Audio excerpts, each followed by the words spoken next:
Assalamualaikum warahmatullahi wabarakatuh. Salam jumpa kembali bersama saya Kamelia Priantini dalam video pembelajaran Pendidikan Pancasila dan Kewarganegaraan untuk siswa kelas 7 SMP. Kali ini kita akan membahas mengenai keragaman ras dan antar golongan.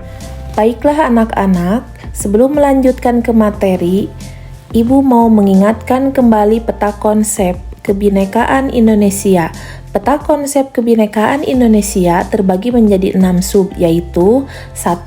Keberagaman gender, 2. Keberagaman suku, 3. Keberagaman budaya, 4. Keberagaman agama, di mana sub 1 sampai dengan sub 4 sudah dibahas sebelumnya.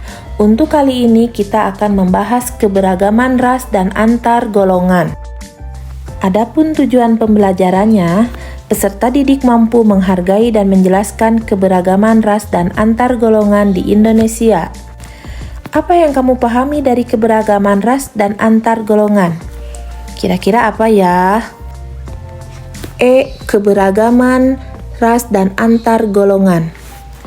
Keberagaman lain yang terdapat di Indonesia adalah keberagaman ras dan antar golongan. Ras disebut berasal dari bahasa Prancis yang berarti akar. Dengan demikian, ras dapat disebut sebagai akar dari populasi atau kumpulan manusia berdasarkan genetika tubuh serta tampilan fisiknya atau fenotipenya.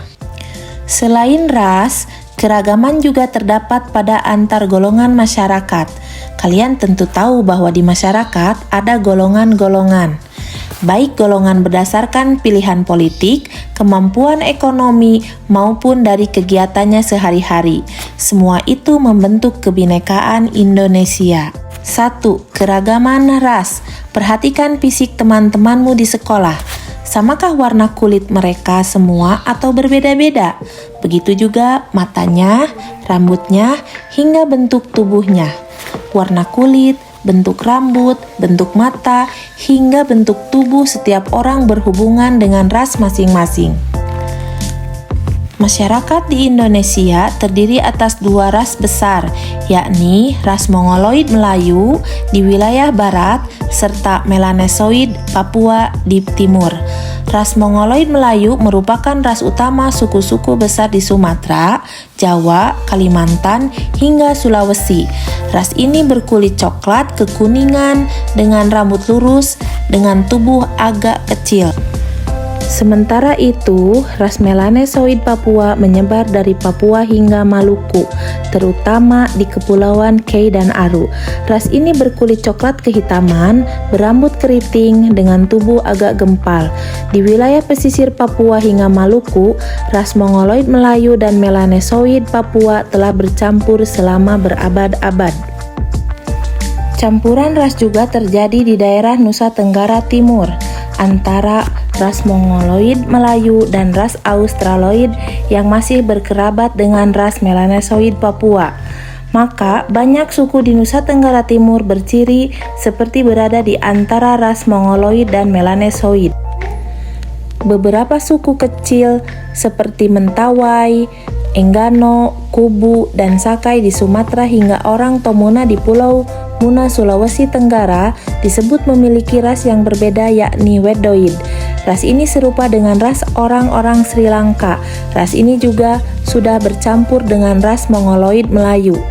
Selain suku-suku yang dianggap asli karena sudah tinggal di Indonesia selama ribuan tahun, terdapat juga suku-suku keturunan asing yang juga sudah berabad-abad ada di Indonesia. Yang dominan adalah keturunan Tiongkok dan bersama keturunan Jepang dan Korea mewakili ras Mongoloid Asiatik. Juga keturunan Arab, India, hingga bangsa-bangsa Eropa yang mewakili ras Kaukasoid. Semua ras tersebut ada dan bercampur baur satu dengan yang lain di Indonesia. Keragaman inilah yang ikut memperkaya kebinekaan Indonesia yang membanggakan saat ini. 2. Keragaman antar golongan. Perhatikan kembali teman-temanmu di sekolah serta keluarganya masing-masing. Bukankah mereka bukan hanya berbeda-beda dalam suku, ras, dan agama, namun juga berbeda-beda golongannya? Golongan itu dapat menyangkut tingkat ekonomi, pilihan organisasi, dan politik, maupun golongan soal pekerjaan dan kegiatan di masyarakat. Dalam hal ekonomi, golongan masyarakat juga berbeda-beda. Ada orang yang sangat mampu secara ekonomi, ada yang biasa-biasa saja, dan ada juga yang kurang mampu. Anak-anak dari keluarga mampu umumnya punya fasilitas lebih baik, sedangkan yang kurang mampu umumnya lebih mandiri dalam berbagai hal. Semuanya perlu saling menghargai serta mendukung satu sama lain. Organisasi serta pilihan politik setiap keluarga juga bisa berbeda-beda. Yang satu lebih suka mendukung organisasi tertentu dan memilih sesuatu partai, yang satu lagi aktif di organisasi lainnya, serta menjadi anggota partai berbeda. Maka, golongan masyarakat menyangkut organisasi dan pilihan politik pun bisa berbeda-beda. Profesi atau jenis pekerjaan juga dapat menjadi golongan yang membeda-bedakan warga. Petani misalnya lalu bergabung dalam organisasi Himpunan Kerukunan Tani Indonesia atau HKTI. Nelayan bergabung dalam Himpunan Nelayan Seluruh Indonesia atau NHSI. Wartawan bergabung dalam Persatuan Wartawan Indonesia atau PWI, dan lain-lain. Masyarakat juga dapat dikelompokkan dalam golongan berdasar kegemaran atau hobi, seperti hobi dalam fotografi, penyayang binatang, memelihara tanaman hias, mengoleksi barang antik, bermusik, rancangan busana, tata rias, memasak, dan lain-lain. Kelompok-kelompok hobi itu juga bagian dari golongan-golongan yang berbeda-beda. Demikian anak-anak, pembahasan kita mengenai keragaman ras dan antar golongan yang dapat Ibu sampaikan. Semoga bermanfaat. Terima kasih atas perhatiannya. Wassalamualaikum warahmatullahi wabarakatuh.